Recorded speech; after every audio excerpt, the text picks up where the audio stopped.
Hello, Wired fam. Hope everybody's doing well. What's going on with everybody this evening? Hope you guys are doing good this week. We missed last week, but we're back at it again this week, hot and heavy. So, you'll have to bear with me because I about halfway lost my voice. But we're going to get her in. We're going to get a show done today. And hopefully, by the end of the night, I'll still have a voice. We'll see. We're going to see. It's been cold as crap here in East Tennessee. And it's got the better of me. So, trying to get my voice back, which I'm going to do, hopefully. Hopefully, this will help. Who knows? Maybe it'll help. Stretching them vocal cords, building them up, getting them strong. You know what I'm saying? James Williams, what's going on from Saudi Daisy? James, how are you this evening? Man, it's been cold, hasn't it? Chick froze over. That shallow water lake down there. That's shallow water bay, if you will. Yes, I'm drinking coffee. And yes, it's Starbucks. No, they don't sponsor the channel. I wish they would because I drink a lot of them. So my wife has got me hooked on some Starbucks coffee. And yes, it's 9 o'clock at night and I'm drinking coffee. Most of the reason why is because this funk has got me where all I want to do is sleep. So I'm pounding coffee trying to stay awake for you guys and for all my customers and trying to get planer boards done because the spring trolling's coming up here in the next couple months. We're going to be doing a couple planer board shows with the Wired for Crappie planer boards, trying to get those built. Just got a lot going on here in the shop. So trying to get everything accomplished. Easier said than done, right? Let's see. Make sure when you guys get on tonight, drop me a hello. Let me know where you're from because I always like to say hello back to you guys and see how far we're reaching out. So please, if you would, smash that like button and tell me hello when you get on. Tell me where you're from. I always like to say, like I said, hello to you guys. Anthony Kent, what's going on? Donathan Brown, hello from Lenore City, right up the road from me. Eddie Toon, Merry Christmas, Wired. And if I'm doing this all night long, it's because my eyes are horrible and I can't see because they're on my glasses on. All right. Let's see. Paul Gwynn, what's going on, Paul? How are you, sir? Anthony Kent, what's going on? Kenny Hendricks, hello. Cecil Pratt, what's going on, Cecil? Vols 24 from North Lake, hello. Mike Morrison, Slab Happy Lures, Jigs and Baits, what's going on? Rick Connor, hello from Watauga Lake. Tell me about Watauga, Rick. Is there crappie in Watauga? Are they as plentiful as we have them down here? Or is it like a Norris situation where you can catch them, but you got to grow up on Watauga to know where to catch them at? Is that the kind of situation you got up there, or does Watauga have them?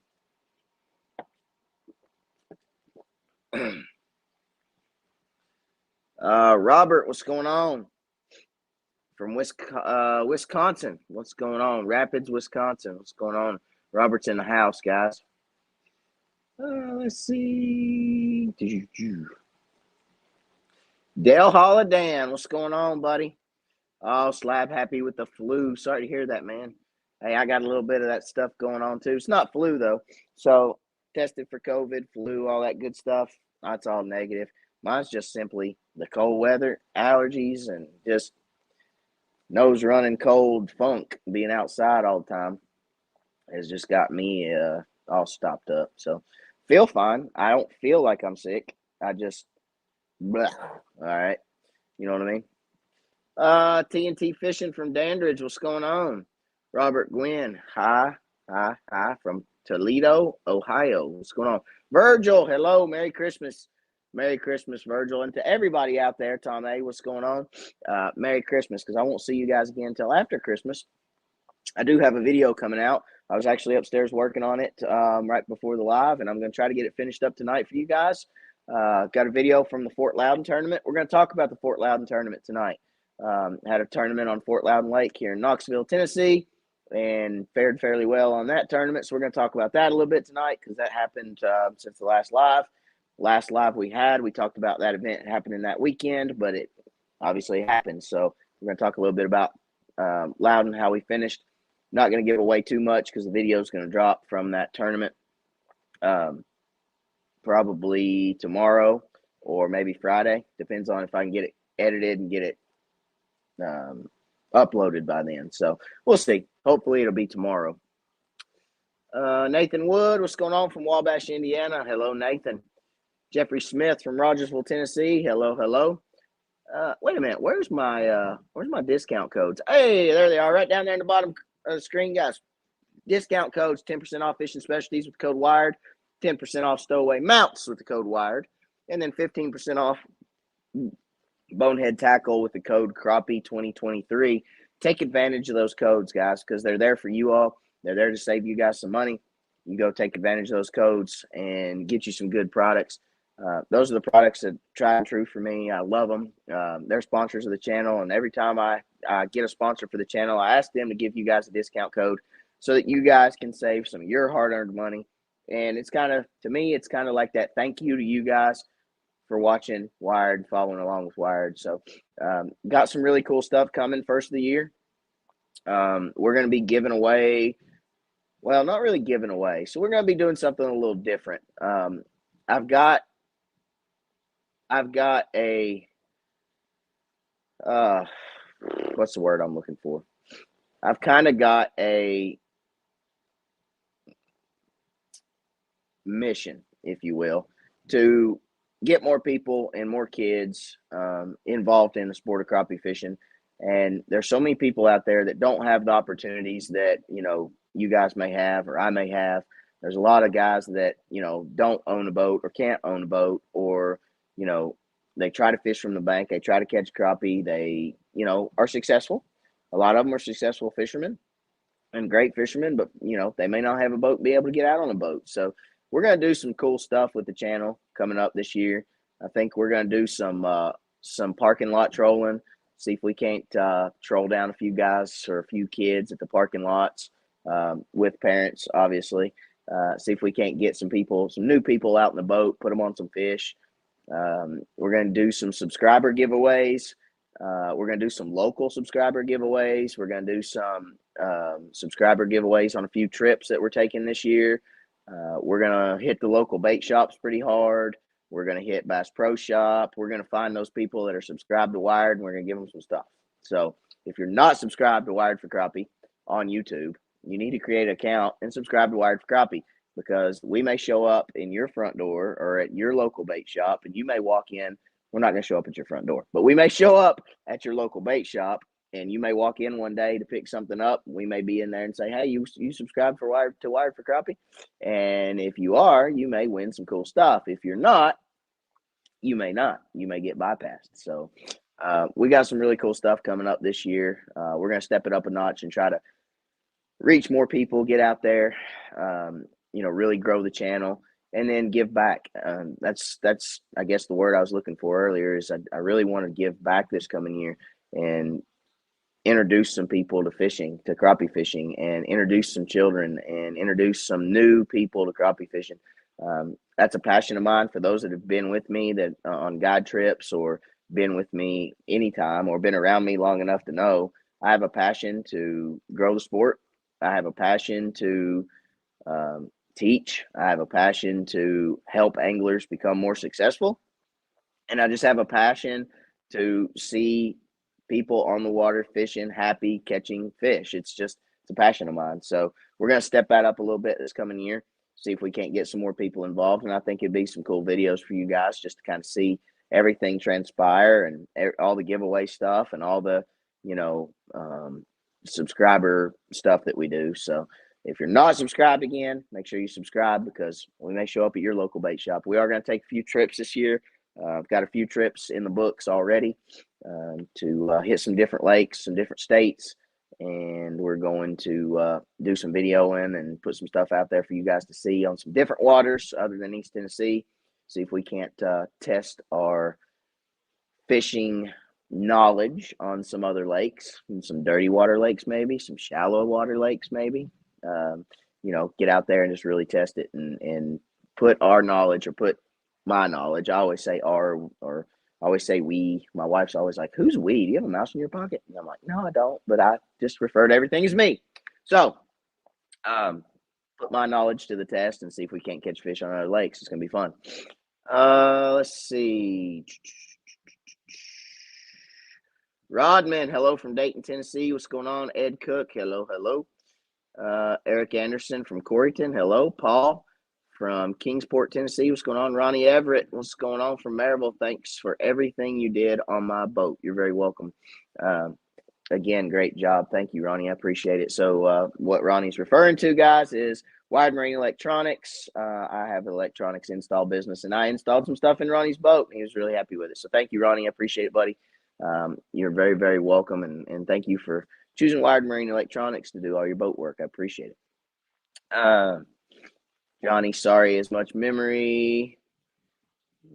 Anthony Kent, you can show up at my front door whenever, and we'll go fishing. Well, that's kind of what we're going to do. We're going to kind of show up at some local shops and some boat ramps, and we're going to take some people fishing. So that's kind of one thing that I want to do is I want to try to get some people out there in the boat that may not have that opportunity, just kind of blindside them and go fishing. So we'll see. It ought to be fun if we can make it work. If you're not subscribed to Wired for Crappie, I don't know what to think about you as a crappie fisherman. Thanks, Mike. I appreciate that, buddy. It's funny. What's up, Ashley Coffee? Good evening. Good evening. Rick, I got lost in YouTube land, but I'm back for the evening. What's going on, Rick? Glad you're back, buddy. Well, at least you found your way back. You know what I'm saying?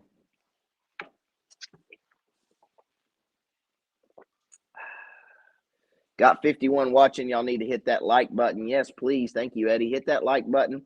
It always helps with the algorithms and things with YouTube. So make sure you smash that like button for me while you're here. Thank you. All right. Let's talk about Fort Loudon real quick. So the Fort Loudon tournament went well. We finished third in the tournament out of 23 boats, I think, something like that. 23, 24 boats, whatever it was. We finished third. Had a good day. Paul, thank you very much. Merry Christmas. Thank you for the super chat, Paul. Appreciate it, buddy. It's a blessing. If you guys don't know what a super chat is, that's a way for you to give to the channel. It's a blessing to the channel, a blessing to me. And I appreciate each and every dime, penny, anything, nickel, any of it that comes into the channel. It's a blessing. It's a way to help keep me on the water, making great content for you guys. So I appreciate that, Paul. Thank you. Thank you. Thank you. Merry Christmas. Thank you for all you do, taking calls, answering questions, electronics work on the boat, and sharing knowledge. I catch more crappie consistently now than ever. Thank you. You're welcome, buddy.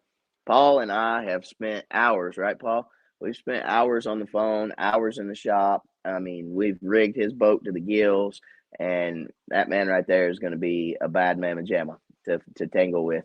Paul, if I could ever get you to an East Tennessee Crappie Club tournament, you would be a bad mamma jamma to fish against. So, you know, you ought to think about it, Paul. Now that's that next step, right?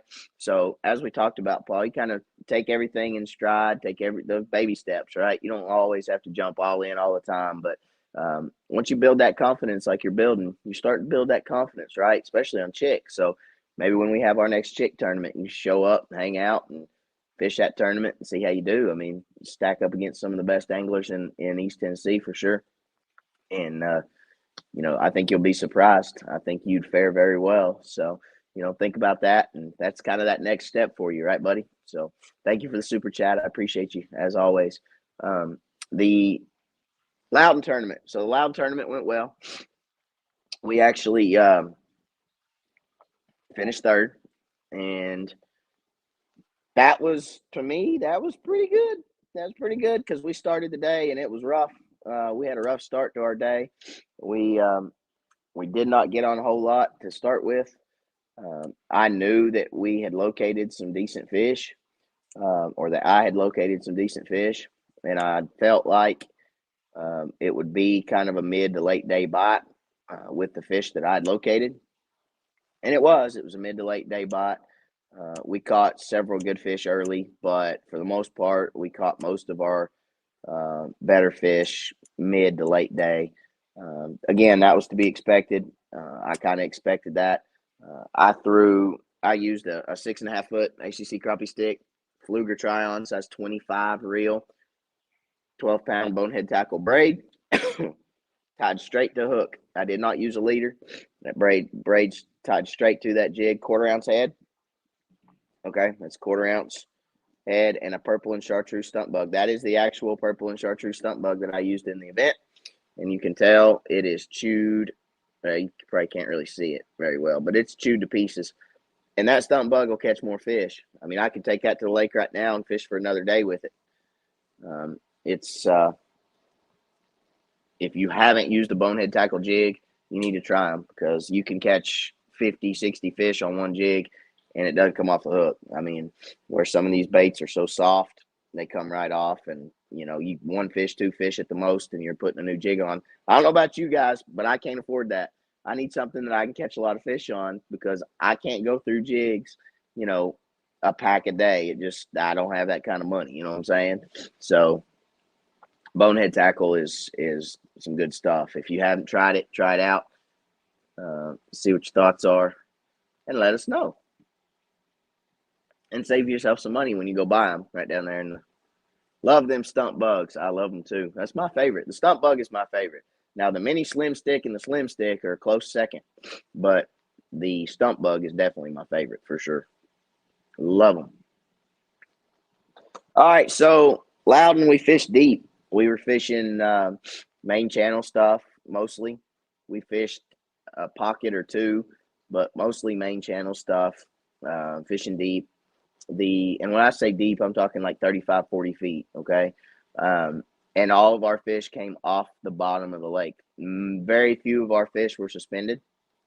The majority of all our fish were on the bottom of the lake to the point where you couldn't see them on live scope. I mean, we fished a lot of stuff that we couldn't see fish, but knew that was the range we needed to be in. And a lot of you guys are going to say, well, how'd you know that, Matt? Come on, be honest with us. Tell us the truth. How'd you know to do that? I mean, most people pull up on something like that 35, 40 feet deep and don't see no fish. They're going by it. Well, yeah, you would. But I pre-fished the day before, okay, for about 4 hours. And I found those fish close to the bottom the day before, okay? And I knew that with that front that was pushing in, because it rained half the day. The first half of the morning, it rained like a mofo. And I knew that pressure was going to suck those fish tight to cover and close to the bottom, okay? So with that being said, I set myself up to fish close to the bottom and tight to cover. The structure that I wanted to find was horizontal structure, not necessarily vertical structure. I was looking for horizontal structure that gave those fish someplace to get underneath. And that's where we caught the majority of our fish, is off horizontal structure. And there was one spot that I found at the very end of the day, pre-fishing, that I swear I don't have another explanation for it other than it was a spring, a natural spring that was coming out. It was right at the bottom of a point. There's a point that came down, and there was you could almost see kind of silt coming off the bottom of the lake, where it looked like there was water flow coming out from the base of that point. And I'm pretty sure it was a natural spring. The temperatures were 52 degrees. There was nothing there on the bottom. There was not a stump. There was not a stick. There was not anything on the bottom of the lake. But I was looking around for open water fish the day before, just looking to see if I could identify some open water areas. And I crossed that point, and I just happened to see a fish on the bottom of the lake moving. And I thought, and it stopped right down there at the base of that point. And I thought, what is that? So I sat there and watched it for about 3 or 4 minutes. I sat there and watched that fish, and then another one came in. So there was 2 down there. And I thought, okay. And then another one came in. There was 3 fish down there, and they were sitting still. So I pitched over to them. The one time I pitched a jig in pre-fishing, I pitched a jig over to them, fell down, and I saw the fish turn, come towards it, whack. I felt the bite. And I thought, good night, that's a crappie. I set the hook. It was about a 2-pound crappie, almost 2-pound crappie. And we fished that spot twice. Mike Morrison, Merry Christmas from Southern Hydro Turf Landscaping Irrigation, South Carolina. Shameless plug. Lots of laughs. I appreciate you, buddy. Thank you for the super chat. I appreciate it. Merry Christmas to you, Mike. But yes, that little anomaly that I was seeing, I'm pretty sure was a spring. That's the only thing I can figure.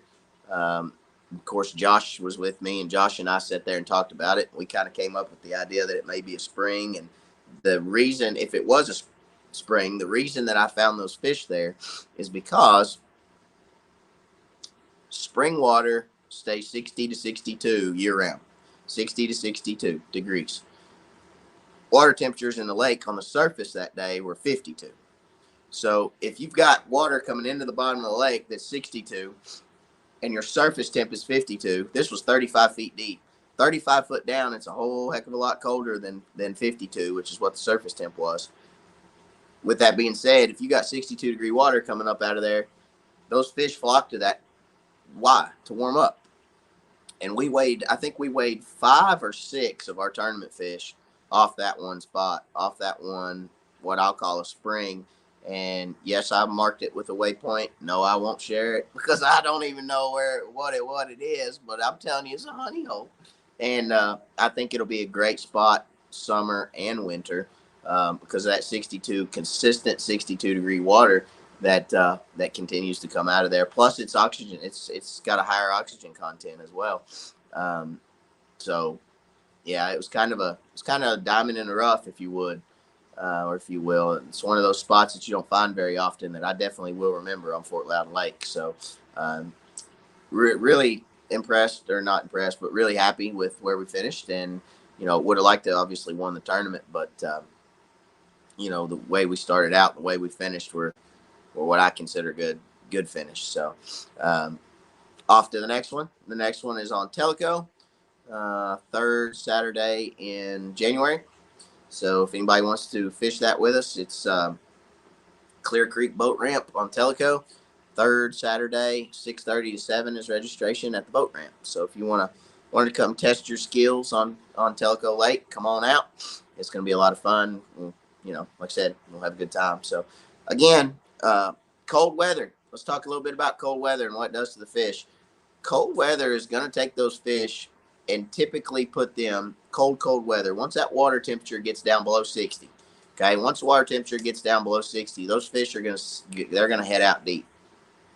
Now, there's exceptions to the rule. You can still find fish shallow, okay, but for the most part, you're going to find those fish in deep water. Well, why is that? Well, several reasons. Because once the lake turns over and the thermocline's gone, they got pretty much free reign of the entire lake. Okay, so it doesn't really matter where they get in the water column because there's oxygen from the top of the water column to the bottom of the water column at that point. When that thermocline sets up in the summer, everything below that thermocline has a low oxygen content, and fish can't survive in that low oxygen content. They have to have a decent amount of oxygen to survive. I mean, it's just like you or I. I mean, we got to have a decent amount of oxygen to survive, right? So fish do too. And in the summer, they won't go below that thermocline for any period of time because they need that oxygen. Well, in the winter, once that thermocline is gone, once that lake turns over and the thermocline's gone, you've got oxygen from the surface to the lake bottom. So those fish can really get anywhere in that water column. Well, why do they go deep, right? You say, why do they go deep, Matt? Why don't they stay shallow? Well, again, in some lakes they will because some lakes aren't deep. Some lakes, look at Reelfoot, average depth's 5 feet. But on those lakes that have deep water, they're going to head out there in deep water for multiple reasons. One, because the bait heads out there. Two, they're going to go out there because they're less affected by cold fronts. They're not as affected by cold fronts in 30 feet of water, 40 feet of water, as they are in 3 to 4 feet of water. In 3 to 4 feet of water, if a cold front pushes through, that water temperature may change 10 degrees, may change 12 degrees. It may even freeze if it gets cold enough long enough, you know what I'm saying? That shallow water, you may even get the surface freeze. But out there in 30 feet of water, 35 feet of water, 40 feet of water, whatever it may be, those fish aren't going to be as affected by cold fronts. You can catch more fish consistently in that pattern, okay, fishing in the winter because they're not affected as much by cold fronts. They're not as affected as much by weather. Now, an exception to that rule is if it rains. If it rains, you got a lot of rain, you got a lot of silt, mud, water gets muddy, or it just rains and it adds oxygen to the water. What do you think happens when the rain hits the surface of the water? It creates oxygen. It's just like a fish tank, like I got right over here behind me. Okay, with my son's goldfish in it. There's a little waterfall that comes out, goes up through the filter, pours out into the water. Well, what's that do? That adds oxygen into the water. It filters it and adds oxygen back into the water, because when that water hits the surface, it creates oxygen. Okay, and that's the same thing that happens in the lake when it rains. So sometimes you can catch fish shallow in the winter, and especially on lakes like Douglas. Douglas is a great shallow water winter fishery. Now they will hang out in open water, in deep water, but a lot of times they'll be sitting shallow in that deep water. So just because those fish are out there in that deep water doesn't necessarily mean they're down at depth. Sometimes they'll pull up. They may, if there's bait sitting up there at 8 feet, they may pull up to 10 and sit right under the bait waiting to feed. Um, Another thing you're going to find in the winter is you're going to find fish group up more. They group up more for the simple, it's simple. They group up because they can get in a group and conserve what heat they have. There's not a whole lot of heat when you're floating in water, but they can group up into groups, and they don't get fed on by predatory fish as much, the smaller fish, and they can also stay a little warmer together. So, and they'll move around together and they'll feed together, and it's cold. They're not going to feed as much as they will in the summer, but they will feed in the winter. Fish will feed, they will eat regardless of the water temperature. Now, one thing in the winter that you do have to do is you have to slow down a lot of times. A lot of times you can't just go through there ripping a curly tail through a brush pile and expect to catch a bunch of fish. Sometimes you can, but not all the times. Sometimes you got to slow that presentation down, okay? Especially at depth. If you're fishing deep, you can get right over top of those fish. It's not going to bother those fish. Those fish are not going to be affected by you getting right over top of them with your boat and dropping a jig down 30 feet. Those fish don't even know you're there, all right? On super, super clear lakes, maybe like Dale Hollow, they might. But again, those fish are cold. They're lethargic. They generally don't spook in that cold water as easily as they would in warm water, okay? I've found that if you find fish that are sluggish or don't want to eat, downsize your baits, get a smaller bait profile, put that in front of them, see if they'll hit that. That helps a lot of times. A lot of times, they don't want a big meal. They just want a snack. You just throw them that crappie snack. You know what I'm saying? Just find that little small jig. The mini slim is the mini slim stick, the 175 from Bonehead. That's a great bait, especially for black crappie. Black crappie like a small bait to begin with, but especially in the winter.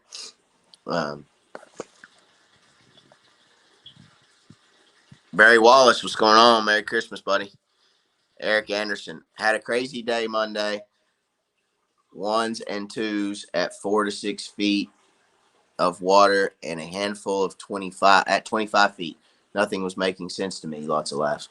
So again, Eric, I'm not sure what lake you're fishing. But the consistent fish this time of year are going to be those deeper fish. Okay, Eric, those deeper fish are going to be more consistent. The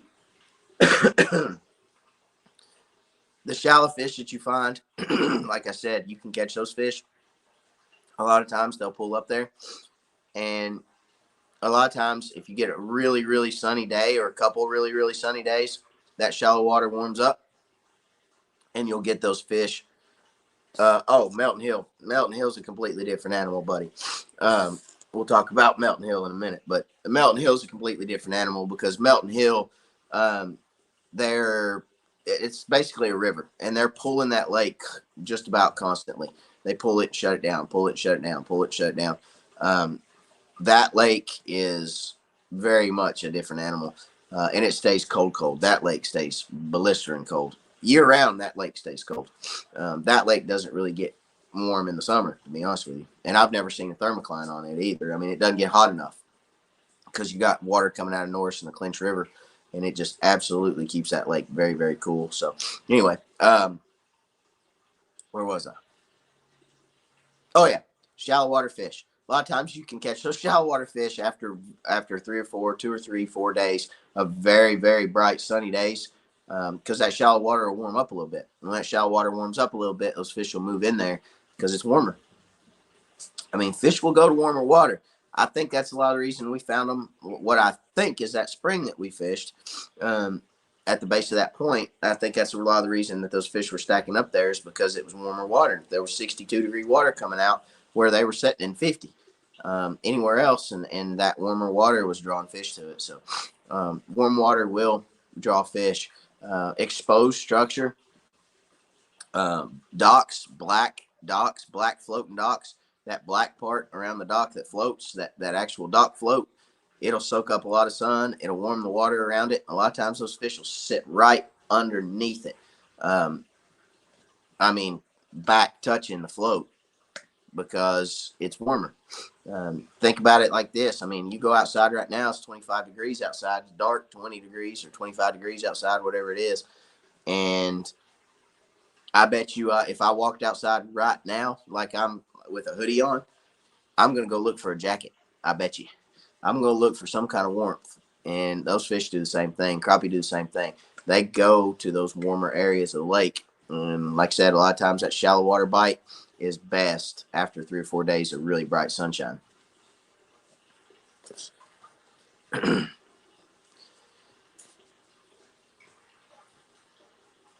All right, let's see. I've gotten to the bottom of my comments. Anybody have any questions? Anybody have any questions? I'll give you guys just a minute to ask some questions. I'm struggling with my voice, so I'm probably not going to stay on a whole lot longer. The carp, there's always a shallow and deep bite. Different year classes can be found in totally different water columns. I would agree with that. Yep, I would agree that there's always a shallow and there's always a deep bite. And I would also agree with the different age classes.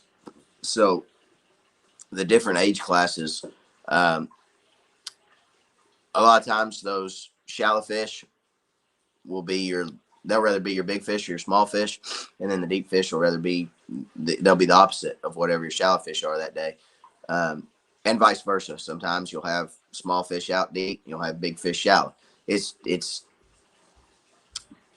It just depends on a lot of different factors whichever day you go to the lake. Okay, and weather pattern. Weather pattern plays a huge role in where fish set up and why they set up where they set up. So again, muddy water, fish will move shallower in muddy water because visibility is limited or more limited. As water gets muddier and muddier, fish will move shallower and shallower because light penetration is less, because once the water starts to dirty up, light doesn't penetrate as much. So those fish will move up shallow, and then vice versa.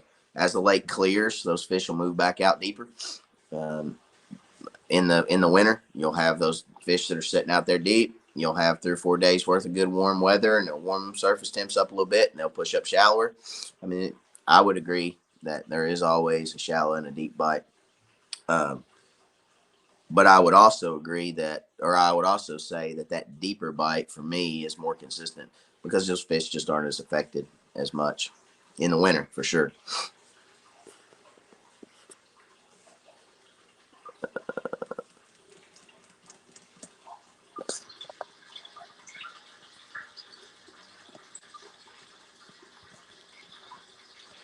Let's see what we got here in Minnesota. During ice season, the community hole is deep water, but I target shallow bite. Might be harder to find, but that's the game we play. Yes. So, beautiful point right there. I mean, that shallow bite, like I said, the deep bite is definitely the more consistent bite. It always is. But if you can find uh, that shallow bite, like Carp is talking about, then you can really get on some good fish sometimes. I mean, if you can find those shallow fish and they're the right age class, you could absolutely win, um, tournaments or just have a good day fishing. I mean, but it's difficult. It is difficult to find that shallow bite certain times of year.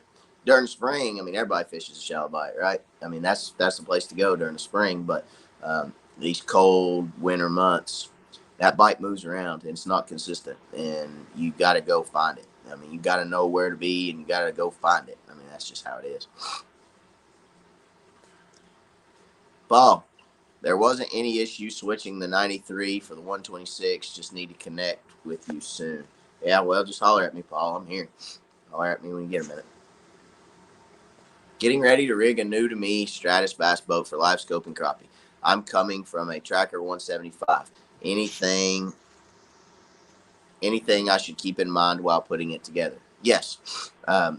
Lithium battery. Run a good lithium battery, please, on your live scope. Don't try to run it off your cranking battery. It'll work. I mean, don't get me wrong, Anthony. It'll work, but it'll eventually kill your cranking battery, and it'll save you trouble. It'll save you heartaches.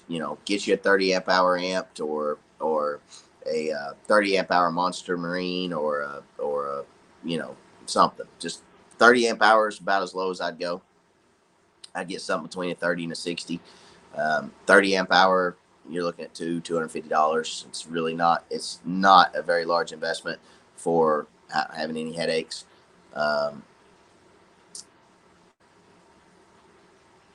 Spot lock is a good thing to have.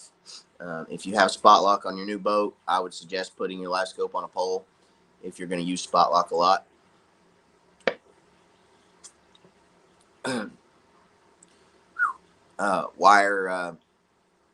Wire your live scope, black box, and your unit that you're running live scope on together onto your your lithium battery.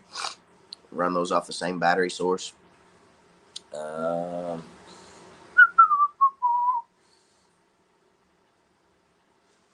Those would be kind of my main things. Get the largest screen. You said, did you say what size screen you were going to rig with? No. Get the largest screen that you can afford. The larger the screen, the more pixels, better your image is going to be. But I ran a 9 for a year before I moved up to a 12, and I caught plenty of fish with a 9-inch screen, so it can be done, trust me. But the larger the screen, like I said, the more pixels and the better image you get. This is how it is. It's just like a TV, no different. Chris, Merry Christmas. I'm a little late to the show. Glad to be back in Tennessee. Yeah, glad to have you back, buddy. Descartes, but there has to be a forage base first and foremost. Yes, there has to be in shallow water fishing. There has to be bait. The bait has to move up. Running all amped on my tracker, 126. You should be fine then, Anthony. I mean, if you have spot lock, like I said, just get you a pole, put that on. Brandon Adkins. I usually fish Loudon from Concord and above. Whoa, where'd you go? All right. I usually fish Loudon from Concord and above. Tried finding fish around the canal ramp and struck out on Saturday. Is Teleco any good around the canal ramp, or do you have to go further down? There are areas around the canal, yes, that are good. I can tell you this: in the East Tennessee Crappie Club tournament on Loudon, myself and the top 4 teams all fished down the lake. We all fished down towards the canal. So, you might not catch as many fish down there, Brandon. But when you do catch one, they'll generally be a better fish. Where'd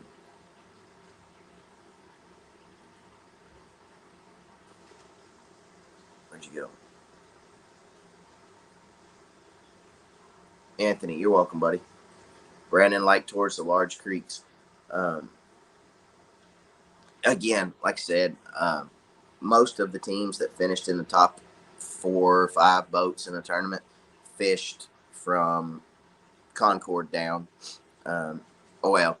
From Ish Creek down, really. Most of us, we hit some stuff mid-lake, but for the most part, we were down lake. Merry Christmas, Matt. Thank you, Curtis. Found some 3/4 to pound brim and 22 feet of water last week. Fun. Good night, Mr. Curtis. Brim and 22 feet of water. 3/4 pound.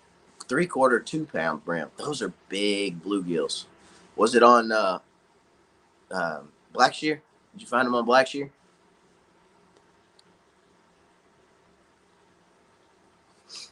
Are you still using the Fishing Specialties live scope pole? Do you feel it's still the best pole out there? Thanks.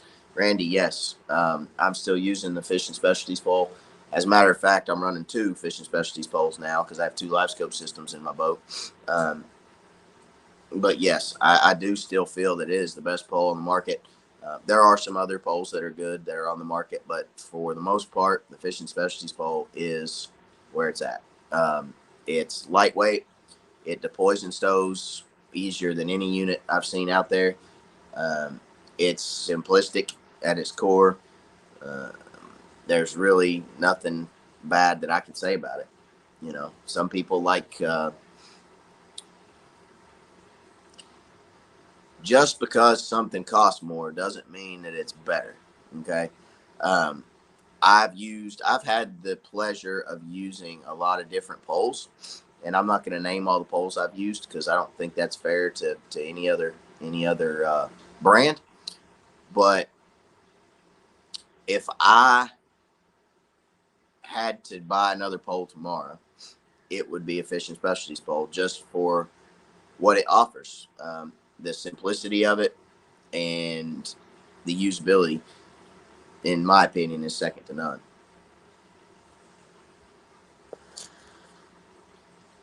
Paul, are you going to be at the Knoxville Expo in January? Yes, I will be at the Knoxville Expo Center. And actually, at the Knoxville Expo Center is one area that we're going to be doing some really cool giveaways, and we're going to be doing some cool stuff. We're gonna be looking for subscribers. Okay, we're gonna be looking for subscribers, and if you're a subscriber to Wired for Crappie, you may just win some stuff. You know what I'm saying? So we're gonna be looking for some subscribers up there. But yes, I will, Paul, and I will release kind of everything. What booth I'll be in, because I'm gonna be in a booth. Where I'll be, when I'll be there. But yes, to answer your question, I will be at the expo in January at some point, probably for a day, if not 2. Probably 1 full day for sure, but maybe 2 full days. Just depends on kind of my schedule and when I can get up there.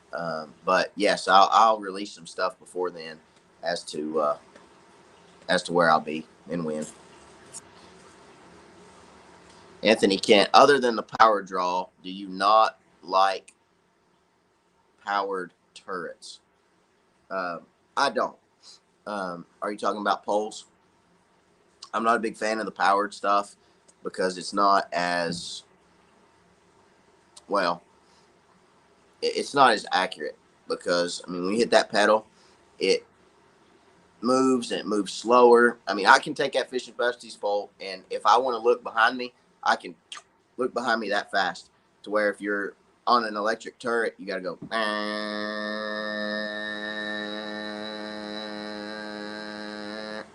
to look behind you, and then come back around to the front. You got to go. So there's a delay there, and I can't deal with the electric stuff. And yeah, I know they sped some of them up. Some of them are sped up, but the sped up ones I feel like aren't as accurate because when you hit that pedal, it'll boom, boom, boom, moves faster. I'm just not a big fan of the electric stuff. Not for me. It works great, and some people love them. And again, I'm not gonna knock anybody's product, but for me, because I can take that Fishing Specialties pole and I can literally make a cast and I can have it in my hand and I can move that pole with my jig. Because a lot of times you got current, guys. In our lakes, you got current. When you cast that jig out and you see that jig hit the water on your live scope, if that jig has to fall 20 feet, by the time it gets down there, you can't see it on your live scope anymore unless you take that pole and you have that pole in one hand, you got your rod in the other, and you move that pole and follow that jig down. And then when it gets down there to the brush pile, let go of that pole and you start reeling. Okay. For me, the electric stuff's it's not where it's at. It's a great concept and great product. It's just not as accurate for me.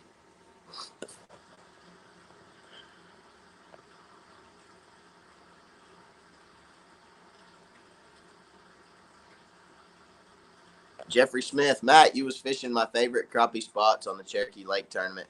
Now everyone fishing that stretch of the lake. Lots of laughs. Do you think there's more black crappie on Cherokee than whites? um, well, sorry, I found your best spots. My apologies. Um, that's a stretch of the lake that I've never fished. I've driven by it 150 million times and I've never stopped to look at it, but I have now, and I love that stretch of the lake. I'm just gonna tell you. But yeah, there'll probably be a few people up there fishing it, Jeffrey. I apologize. The secret's out, my friend. Um, do I think there's more black crappie on Cherokee than whites? You know, I used to think that, but there's a lot of whitefish in Cherokee. Believe it or not, there's a lot of whitefish in that lake. So I'm not going to say there's more blacks than whites, but there's definitely a healthy population of both. How's that? I'm not going to say there is or there isn't more blacks than whites, but there is a lot of blacks, that's for sure. I'd say it's 60-40 probably. If I had to put a number to it, 60-40. 60% black, 40% white.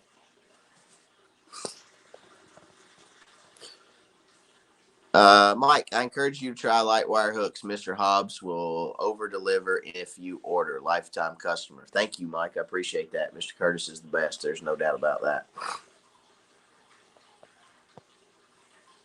Matt, are you going to two LVS 34s or a 32 and a 34? Very good question. You're not the only one that's called and asked me that today. So, some of you guys may have seen that I put my 32 up for sale and sold it actually in like an hour or 2 hours. I don't remember what it was. It sold pretty quick. But I am going to two 34s on my boat. There's several reasons for that. One of which is in deeper water, the 32 does not reach to the bottom as well. So there's a big difference in the 32 and the 34 at depth. I'm talking like 30 to 40 feet. I've noticed that over the last little bit, and a lot of my guide trips and a lot of my fishing takes place down at depth. But I am a little bummed out about it because the 32 is an excellent transducer for open water fish. For open water fish, I like the 32 better. For brush, I like the 34 better. But you know, I can still open water fish with a 34. It ain't gonna affect me that much, but it's definitely gonna make a difference at depth. So I am going to two 34s. Yes. All right, guys. Looks like we're to the bottom of the questions. I've got to go. I'm really struggling. Hopefully, you guys will come see us again next week, Wednesday, same time, same place, and we'll talk some more about crappie fishing next week. But thank you guys for watching as always. I appreciate each and every one of you. I appreciate all the comments, the questions. I appreciate everything you guys do for the channel. It's a blessing to me to be able to do this for you guys and be here. And if you see me on the lake, come say hi. If you see me in the store, come say hi. If you see me at Walmart, come say hi. I'll talk fishing with you anywhere. It don't matter. So anytime you see me around, say hello. I may just have a decal in my pocket that I can throw you to. So always make sure you say hey if you see me out and see me on the lake. As always, God bless, and we'll catch you guys on the next one. Same time, same place next Wednesday night. See you guys. Merry Christmas.